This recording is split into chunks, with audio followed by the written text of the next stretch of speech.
Anil Chowdhury ji from Agra. Radhe, Radhe. Radhe Radhe Maharaji. Maharaj ji, why do we keep failing despite working very hard? Let's just stop here.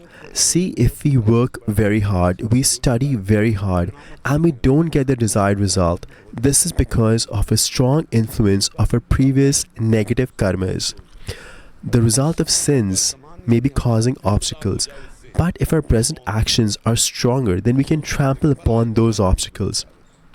But those bad results will come for sure. For example, we have been on the path of devotion since childhood, so those activities are very auspicious. The fructified karma was very bad. Because of it, both the kidneys were failed. But this activity of bhajan, devotion, is very strong, therefore it was not able to defeat us. The fructified karmas have manifested their result. So sometimes it may happen that we're working very hard, we study very hard, we're putting a lot of effort farming, but we did not get the result we should have obtained, or the result we got it after a lot of difficulties. Like the crop was ready, but because of untimely rains, it was destroyed. This is because of the strong influence of fructified karmas. Our previous sins are destroying us. There are certain sins which we commit without even considering them to be sins. For example, householders commit abortions, and they do many other great sins which they commit and do not even atone for it. And these sins create obstacles for us and in our auspiciousness. How many such sins have we committed in this life and previous lives? Therefore, we may be putting in tremendous effort but don't gain success because of these previous negative karmas. On the other hand, we see other people who are not very intelligent, are not working very hard, and are getting success one after the other. This is because of their previous positive karmas, their virtuous acts. But we should not let the results of previous sins bring us down. We should work harder. Say, I will keep trying till I get success. For that should we chant the holy name?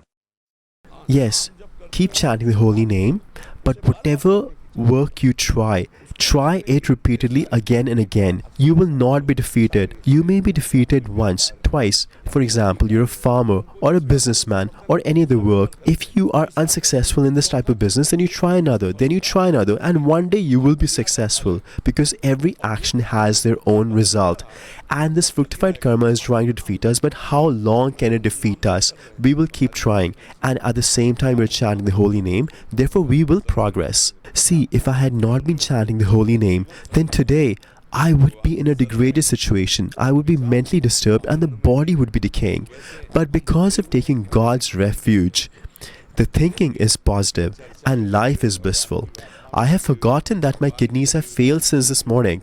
Forgotten because I'm engaged in discussion about God, in service of God. God has given me such a beautiful daily schedule. Despite this disease, everything is going on. This would not be possible without God. See, I'm sitting right now, and there is no part of the body which does not have pain. But why am I not feeling it? Because I'm not there. My thoughts are not there. I'm thinking of my Shri, Shri Radha, and engaged in service. And if I sit down quietly, then right away, I'm in meditation, and therefore even then it is not able to affect me. Therefore I look completely healthy. People ask, are you really sick? Have your kidneys really failed? People look at me and think he looks healthy, he's speaking so much. So the fructified karmas had their effects, and our efforts have an effect. So we should put in so much effort that the biggest negative karmas cannot destroy us, because we have all committed sins. Some people say, oh, God was not fair, he did not make the right decision. But if you impartially look at yourself, even in this life, since childhood to now, even one karma that we have committed could have put us in jail for their entire life. What is a punishment for teasing a girl? And this mistake has been committed by most people, almost everybody. See, sometimes it happens where we end up committing sins. We do not atone for it. Those sins are not known. We have not been punished for it. But the seeds have been planted. They will germinate one day, and the fruit will come, which we will have to suffer. If we examine the register of our own life and we are the judge, then we will fold our hands in front of God and say, God, how merciful you are, that you have not punished me. because I've committed so many sins. And even a small mistake can land us in jail for small mistakes. And how many sins have we committed in countless previous lives? Small mistakes can end up giving you a big punishment. A mistake of 5 minutes can land you in jail for life. And there have been so many mistakes that we have made. For example, people who eat meat. They're killing an animal. See how our body is dear to us. Their body is dear to them. They say they have been eating meat for 10 years. So how many animals have they eaten? How many animals have they killed? If that record is added up, then how many lives would you have to become a chicken or goat yourself and your head will be chopped off? Because for sure you will get the result of your karma. You may say that I did not kill myself, but it is the same thing. You're supporting it. So if you've eaten 5,000 chicken, then you will have to take 5,000 birds where you will become a chicken and your head will be chopped off. If you compare it to the punishment you're getting, you will feel how merciful God is. You were walking, you fell, you had an accident, your leg was fractured. Now the fracture is cured, but you're still limping. But see, the karma of 5,000 birds was washed away. And if you're chanting the holy name, then you will obtain God in this life. Then is that a huge profit or a loss? We feel we're facing a great loss, and we say that since we started bhakti, all these things are happening.